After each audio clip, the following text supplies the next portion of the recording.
सोमवार व्रत कथा। एक समय की बात है। किसी नगर में एक साहूकार रहता था। उसके घर में धन की कोई कमी नहीं थी, लेकिन उसकी कोई संतान नहीं थी। इस कारण वह बहुत दुखी था। पुत्र प्राप्ति के लिए वह प्रत्येक सोमवार व्रत रखता था और पूरी श्रद्धा के साथ शिव मंदिर जाकर भगवान शिव और माता पार्वती की पूजा किया करता था। उसकी भक्ति देखकर एक दिन माँ पार्वती प्रसन्न हो गई और भगवान शिव से उस साहूकार की मनोकामना पूर्ण करने का आग्रह किया।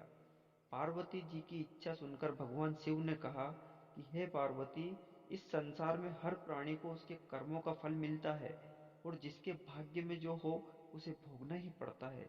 लेकिन पार्वती जी ने साहूकार की भक्ति का मान रखने के लिए उनकी मनोकामना पूर्ण करने की इच्छा जताई। माता पार्वती के आग्रह करने पर शिवजी ने साहूकार को पुत्र प्राप्ति का वरदान तो दे दिया, लेकिन साथ ही यह भी कहा कि उसके बालक की आयु केवल 12 वर्ष होगी। माता पार्वती और भगवान शिव की बातचीत को साहूकार सुन रहा था। उसे ना तो इस बात की खुशी थी और ना ही दुख। वह पहले की भांति शिवजी की पूजा करता रहा। कुछ समय के बाद साहूकार के घर एक पुत्र का जन्म हुआ।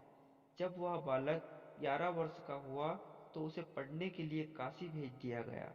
साहूकार ने पुत्र के मामा को बुलाकर उसे बहुत सारा धन दिया और कहा कि तुम इस बालक को काशी विद्या प्राप्ति के लिए ले जाओ और मार्ग में यज्ञ कराना। जहाँ भी यज्ञ कराओ वहाँ ब्राह्मणों को भोजन कराते और दक्षिणा देते हुए जाना। दोनों मामा भांजे इसी तरह यज्ञ कराते और ब्राह्मणों को दान दक्षिणा देते काशी की ओर चल पड़े। रात में एक नगर पड़ा जहाँ नगर के राजा की कन्या का विवाह था, लेकिन जिस राजकुमार से उसका विवाह होने वाला था वह एक आंख से काना था। राजकुमार के पिता ने अपने पुत्र के काना होने की बात को छुपाने के लिए एक चाल सोची। साहूकार के पुत्र को देखकर उसके मन में एक विचार आया। उसने सोचा, क्यों न इस लड़के को दूल्हा बनाकर राजकुमारी से विवाह करा दूं। विवाह के बाद इसको धन देकर विदा कर दूंगा और राजकुमारी को अपने नगर ले आऊंगा। लड़के को दूल्हे के वस्त्र पहनाकर राजकुमारी से विवाह कर दिया गया। लेकिन साहूकार का पुत्र ईमानदार था। उसे यह बात न्याय संगत नहीं लगी। उसने अवसर पाकर राजकुमारी की चुन्नी के पल्ले पर लिखा कि तुम्हारा विवाह तो मेरे साथ हुआ है, लेकिन जिस राजकुमार के संग तुम्हें भेजा जाएगा वह एक आंख से काना है। मैं तो काशी पढ़ने जा रहा हूँ। जब राजकुमारी ने चुन्नी पर लिखी बातें पढ़ी तो उसने अपने माता पिता को यह बात बताई। राजा ने अपनी पुत्री को विदा नहीं किया, जिससे बारात वापस चली गई।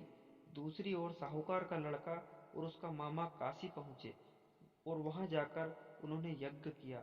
जिस दिन लड़के की आयु 12 साल की हुई उसी दिन यज्ञ रख दिया गया।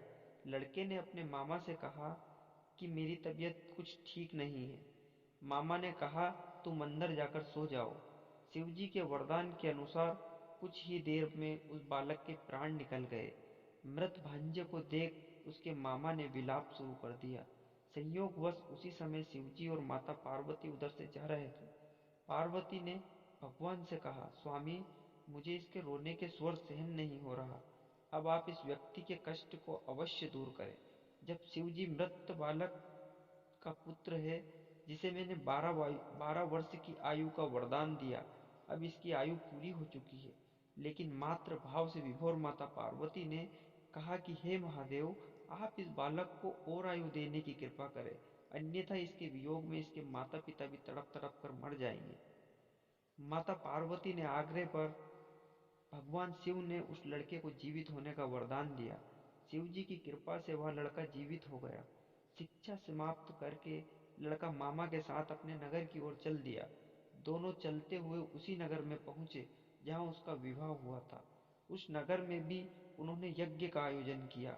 उस लड़के के ससुर ने उसे पहचान लिया और महल में ले जाकर उसकी खातिरदारी की और अपनी पुत्री को विदा किया। इधर साहूकार और उसकी पत्नी भूखे प्यासे रहकर बेटे की प्रतीक्षा कर रहे थे। उन्होंने प्रण कर रखा था कि यदि उन्हें अपने बेटे की मृत्यु का समाचार मिला तो वह भी प्राण त्याग देंगे।